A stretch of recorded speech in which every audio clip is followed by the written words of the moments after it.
Thank you so much, Karen. It's such an honor to be on this today with y'all. And I just absolutely love what you and Christy have already shared. I love SheEO. And if you haven't gotten to see all the episodes, go back and watch them. I mean, gold, pure gold. But walking in confidence to live our dreams is something that I think we all have to deal with. And so starting with myself, that is something I have constantly worked on.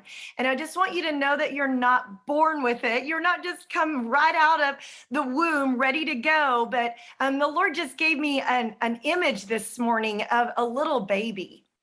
And a little baby, when they first learn to walk, and I had this vision of my kids learning to walk, and it's that first step. And they feel really unsure of what they're going to take that first step. But then they just start to take another little step and another little step. And before you know it, they're running. And that's what my kids did. They just started out just so small, and then they were just everywhere. And I couldn't even stop them. And so I want you to get a vision of yourself like that. That literally you just have these steps, these baby steps, these movements forward that you feel wobbly and you feel insecure or unsure of yourself. It's okay. We're all in the same boat. We all start as a baby. We all start walking and we begin to walk, and we walk a little more with confidence. And then before you know it, we're running and we're thriving. And so that's the vision I want you to start with today in your mind is the phrase was rolling around in me as I was writing my notes, and it was act like your dream. Act like your dream. And ask yourself this question this morning. Am I doing what I need to do to line up with my future self, to line up with the dream that is in my heart? And if I'm not living out the actions, I can't expect the dream.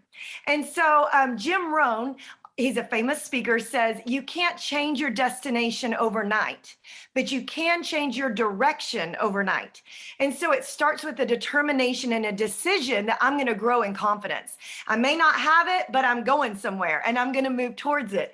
And I love the acronym POOR. It's POOR, and it means passing over opportunities regularly.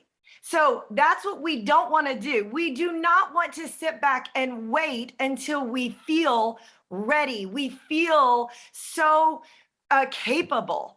And I really feel like that's what holds most of us back, is waiting on an emotion, waiting on that time where we think, oh, I've got this. I'm totally ready to go.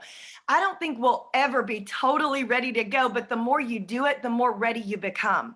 And so I wanted to just give you a couple of points about this in the next few minutes. What are you doing today to prepare for tomorrow?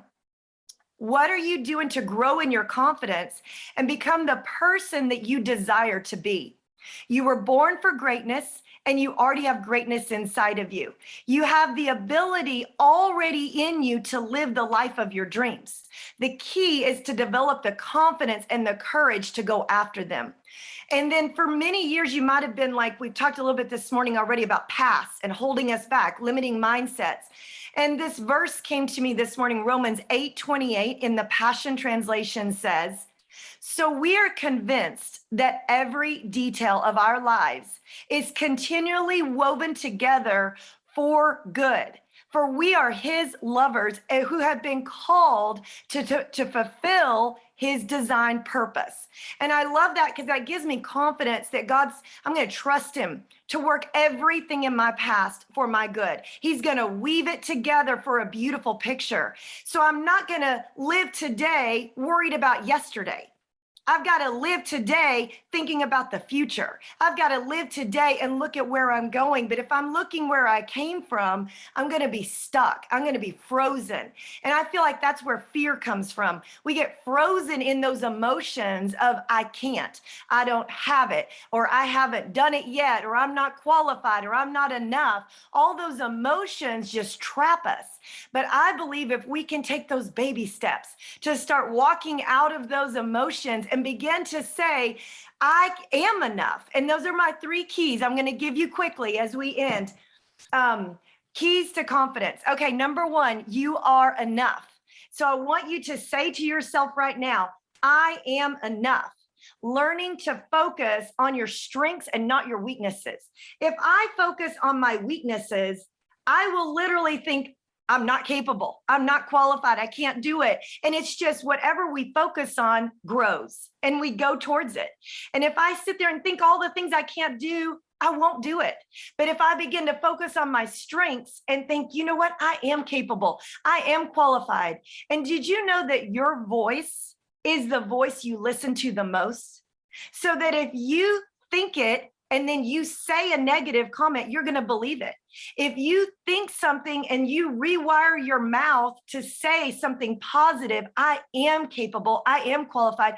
I know we talk a lot about declarations, but one day it's going to hit you that my mouth matters. And one day you're going to think, okay, game over. I have literally decided that I'm going to put in my mouth the words of what I desire to be and where I desire to go. And you change your mouth, you will change your life. You will change your entire future. And you have that ability to describe your future. So, okay, I got to finish quick. You are prepared. I want you to say that I am prepared right now to live my dreams. So I'm going to move in the action to prepare where I need to go. And then the third thing is I'm activated. I'm putting action and faith to what I actually say I want. Because faith without works is dead. And it's impossible to please God without faith. So it's going to take some action behind what I say that I want. And I'll end with this last part is that I decided in the beginning of March, I felt like God put in my heart to do Facebook Lives. I don't enjoy them before this. I did not enjoy them, but I said, I'm ready for the challenge. I will do it. So I did 32 days straight without missing a single day of Facebook Lives. It was hard. It was not easy. I was tired. And for some reason, God had me do it late at night. I have no idea why. When I was worn out, I wish I could have done it early in the morning when I was fresh. But you know what I had to do? I had to push past limitations in my mind to build confidence. I had to step out to find out and do it. And I had to do it whether I felt like it or not. Don't wait on your emotions, and confidence will come. So I'm just believing for you. I'm believing for myself that we're growing in this mindset of confidence to live our dreams. Thank you so much for letting me share, Karen.